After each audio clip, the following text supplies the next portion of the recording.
আচ্ছা, বলতে পারেন আমরা মানুষেরা কেন এত অদ্ভুত?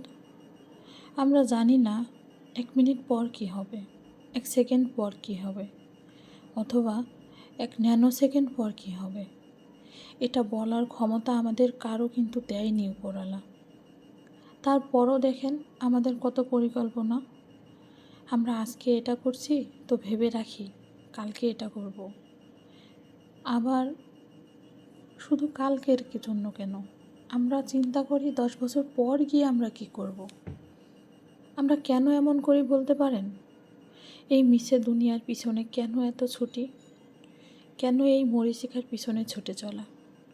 প্রত্যেকটা মানুষ ছুটে চলছে, প্রত্যেকটা মানুষ ভাবছে আজকে এটা করছি কালকে ওটা করতে হবে, অমুক ভালো পজিশনে চলে গেছে, তমুক গাড়ি কিনলো, ও বাড়ি কিনলো, আমাকে গাড়ি কিনতে হবে, বাড়ি কিনতে হবে, আমাকে এটা করতে হবে, সেটা করতে হবে।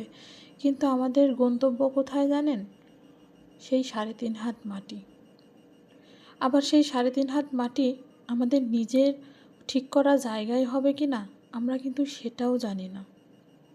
মনে করেন আপনি বলে গেছেন আপনার মৃত্যুর পরে আপনাকে দাফন করা হবে কোথায়, আপনার কবর কোথায় হবে, আপনি বলে গেছেন।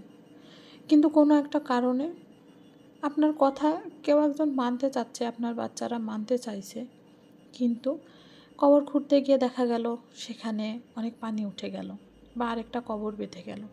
তখন কিন্তু সেই কবরে আপনাকে কবরস্থ করা হবে না, ঠিকই জায়গাটা পরিবর্তন করা হবে। সামান্য আমাদের মৃত্যুর পরের জায়গাটুকুই যখন আমাদের কথায় হয় না, তাহলে আমরা এত কেন চিন্তা করি বলেন তো?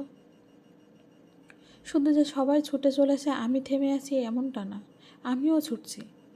যখন মাঝে মাঝে ভাবি চোখটা বন্ধ করে, তখন আসলে ভাবি, তখন মনে হয় এগুলো সবে বৃথা।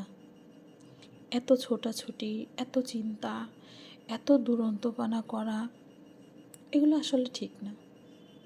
আমার মনে হয় আমাদের সবারই ভাবা উচিত দিন শেষে ফিরতে হবে সেই রবের কাছেই। সেই রবের কাছেই যখন ফিরতে হবে, তখন সব কিছু তার উপরে ছেড়ে দিয়ে আমাদের জীবন জীবিকা সাধারণভাবে চলাই উচিত, এটা আমার মনে হয়। হয়তো আরও অনেকেরই মনে হয়, কিন্তু বাস্তবতার সঙ্গে হয়তো আমরা পেরে উঠি না, সেই দৌড়তেই হয় আমাদের। যাই হোক, সবাই ভালো থাকবেন, সুস্থ থাকবেন, এই দোয়াই করি। আসসালামু আলাইকুম।